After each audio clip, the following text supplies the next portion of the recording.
বুঝলি বন্ধু, জীবনে সফল হওয়াটা খুব জরুরি। কারণ সবসময় দেখলাম পরিবারের মানুষ থেকে শুরু করে আত্মীয় স্বজন, ভাই ব্রাদার সবার কাছেই সফল না হইলে কোনো দাম নাই।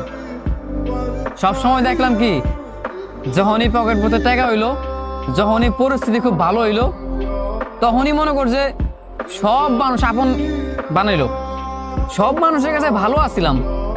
কিন্তু যেই দেখলাম পকেটটা শূন্য, প্রতিষ্ঠিত হইতে পারলাম না, নিজের এখনো সাকসেস হইতে পারলাম না, সব জায়গায় যখন ব্যর্থ দেখলাম, সেই মুহূর্তে দেখলাম যে পরিবারের মানুষ থেকে শুরু কইরা ভাই ব্রাদার, বন্ধু বান্ধব, সব মানুষই, সবার কাছে আমি পর। তোর যখন এই পরিস্থিতিতে মানে তুই পড়বি, যখন তুই দেখবি যে তোর ফ্যামিলির কাছে, তোর বন্ধু বান্ধব বলো, আত্মীয় স্বজন বলো, সবার কাছেই তুই পর হয়ে যাবি। মানে তুই যখন এটা দেখবি তখন বুঝবি এটার পেন কি জিনিস। মনে কর ভাই, সফল না হইতে পারলে কোনো জায়গায় দাম নাই। আর পুরুষ মানুষ তো, পুরুষ মানুষের আরো আগে দাম নাই।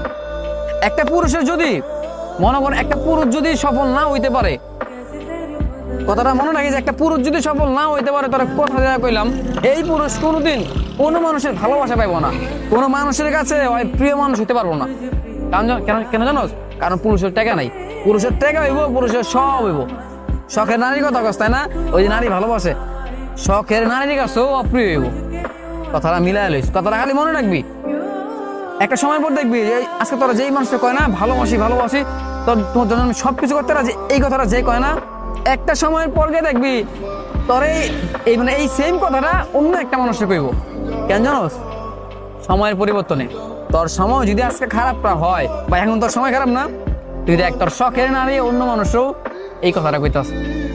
অথচ তুই যদি সফল হইতি, তোরে ছাড়া অন্য কোনো জায়গায় সে নজরে দিত না। ঠিক তেমনি পরিবারের কথা কবি, পরিবারের মানুষগুলোর কাছেও একসময় খুব কত সুন্দর আছিলি তুই, একসময় তোর কথা ভালো জানতো, এখন দেখলে তোর মন খারাপ হয়ে যায়। কেন জানোস?